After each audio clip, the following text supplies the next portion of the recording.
Γεια σας, ονομάζομαι Ελένη Ρούπα, είμαι δικηγόρος Παραρείο Πάγο, κατεβαίνω υποψήφια δημοτική σύμβουλος με το συνδυασμό Όλοι μαζί για το παλαιό Φάληρο Ανδρέας Δούμας.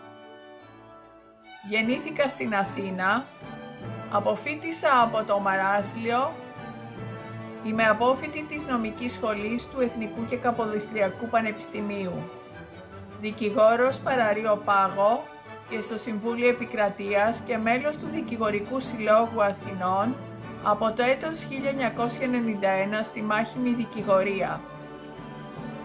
Κατέχω μεταπτυχιακό τίτλο σπουδών του Πανεπιστημίου Αιγαίου, Σχολή Επιστημών της Διοίκησης Ναυτιλίας και Επιχειρηματικών Υπηρεσιών, με ειδίκευση στην ναυτιλιακή χρηματοοικονομική. Μιλώ άπτεστα αγγλικά, γαλλικά και ισπανικά. Ήμουν εξωτερική συνεργάτης νομική σύμβουλος στο Δήμο Βουλιαγμένης και στο Δήμο Πάτρας επί σειρά ετών, νομική σύμβουλος σε εταιρείες ημεδαπής και αλλοδαπής. Το 2002 εγκαταστάθηκα οικογενειακό στον κάμπο της Χίου, όπου συμμετείχα ενεργά στην ανακαίνιση και αναβάθμιση του Δημοτικού Σχολείου Κάμπου, αλλά και του καινούριου νηπιαγωγείου στον κάμπο.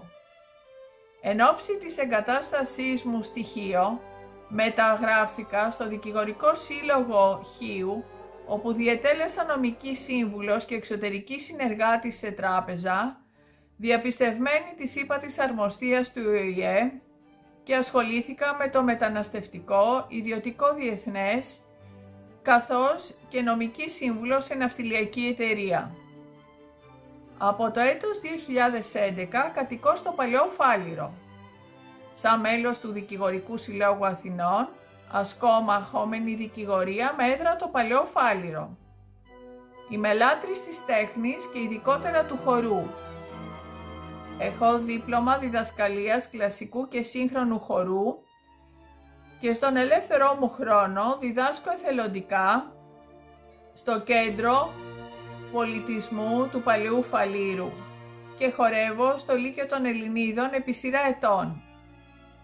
Έχω 2 κόρες, την Ειρήνη, ψυχολόγο στο Ηνωμένο Βασίλειο, και την Μελίνα, πρόσφατα αποφοιτήσασα από το Τμήμα Κοινωνικής Πολιτικής του Πάντιου Πανεπιστημίου.